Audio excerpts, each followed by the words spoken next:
how bold the Europeans are about the history, right? They can't say, nobody can say they don't be telling people what. Hold on. First off, before we do that, let's check this out, right? I'm gonna take a shot from this back there, but let's read the plaque. It says 1817, the oldest commercial building in Richmond. Built in 1817. This structure is the oldest commercial building in Richmond. As this building was being built, James Madison, a Virginian, was serving as the 4th President of the United States. During the Civil War, the Union Army passed by this spot on their way into Richmond. This area was the heart of the Confederate Civil War hospital, prison, and supply district. Originally a lumber house, it has served the community as a brewery, soap and candle factory, saddle factory, gunsmith, and produce market. The storefront was added in 1909 to depict the popular Greek Revival style of architecture. Facts. Now look, check this out. The key though is that it's just emphasizing the oldest commercial building. Yes. Not the oldest building, the oldest commercial building. But let's just go into how they don't even hide the history. Like, we out here, right, on 18th Street, Shockoe Bottom, so-called Richmond, Virginia.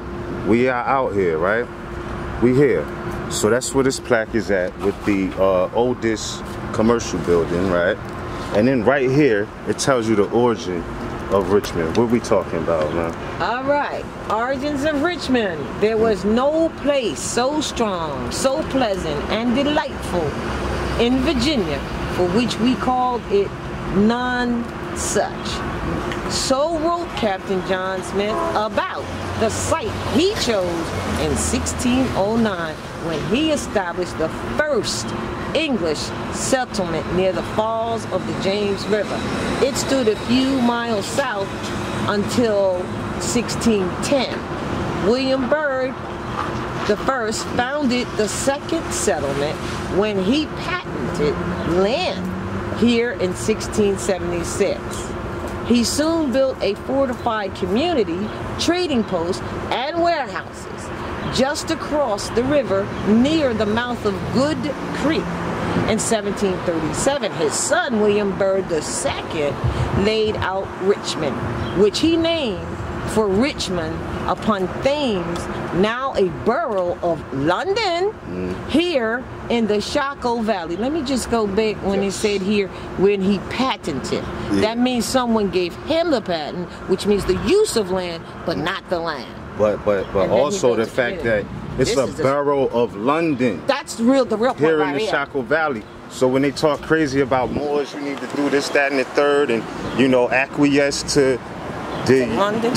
This is what I'm saying. They're sick. They don't know the history. Yes. They don't know that they're under European rule and they're dominating many facets of their life. Which is why you know what I'm saying? Acquiesced. Yes, that's why they acquiesced. That's the reason it has been acquiesced for generations, and everybody says things like, "Oh well, that's just the way it is. Oh well, they're in control." No, they're in what seems to be control because you didn't know this, that you didn't have to do this for the English charter of any kind. Right.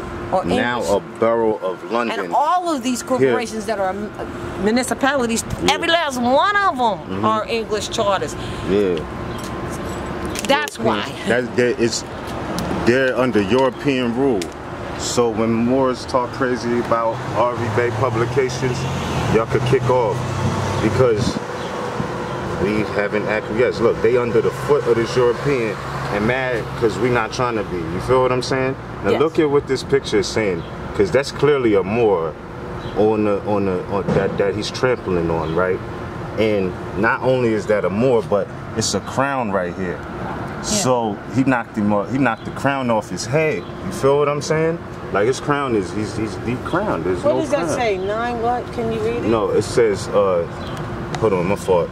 It's somewhere on the bottom. It says sic semper tyrannis. It has something to do with tyranny. I know that. Oh, tyranny, right? Yeah, right. But you know, is that a woman? That's the question. We're gonna have to.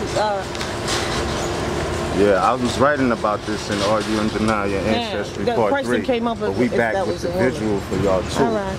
We back with the visual for y'all too. Hold on, no, we still got something for them. We still got something for them in the Shockoe Bottom, Shockoe Valley, right?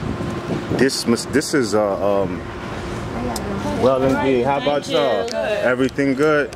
That's beautiful. Are y'all from this area? Yes.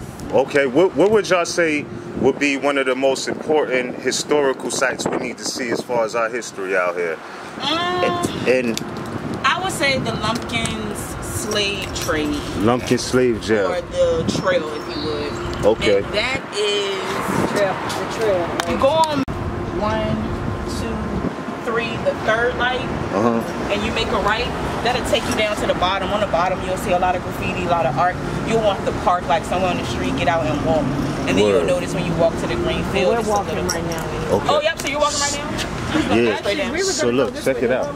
Yeah. That's the way. Okay. But one question for y'all, right? They said that this was, besides New Orleans, this was the second largest slave trading spot in the history of America, and it's listed as a national treasure.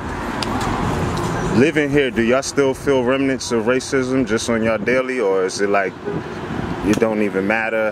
What does it feel like? It definitely matters. It's definitely most evident. It definitely has encouraged me to get in tune with the history here, being a resident here. And my studies just with Varana area and the first established courts and the plantations and just the mindset of our people and the people that want to get from the city to get to Varana, and just the history of our high schools. It's just a lot of soil that we walk on, a lot of air that we breathe that we don't even have an idea. We're barely scratching the surface. So it's definitely enlightening to find out something on a daily basis. And it's funny because I have this conversation with my friends all the time, right? And they want me to shut up, but I actually want to talk to people about it. You know what I'm saying? It's like I got due diligence, right? So I'm excited that you guys are even looking for something, because it's just encouraging for me.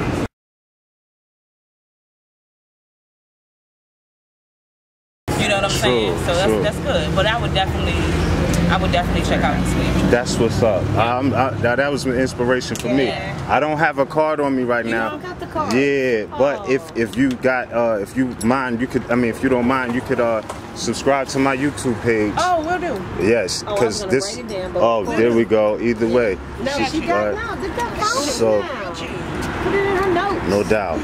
So it's Mantis Views, like Mantis, like a praying mantis. Okay, M-A-T-I. No, M-A-N-T-I-S, and then Views, V-I-E-W-S, and then the numbers 29. Mantis Views 29. It's a lot of information there.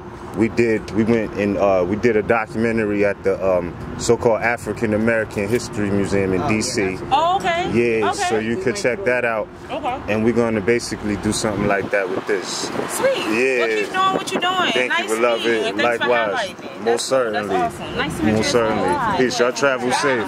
All right, you too.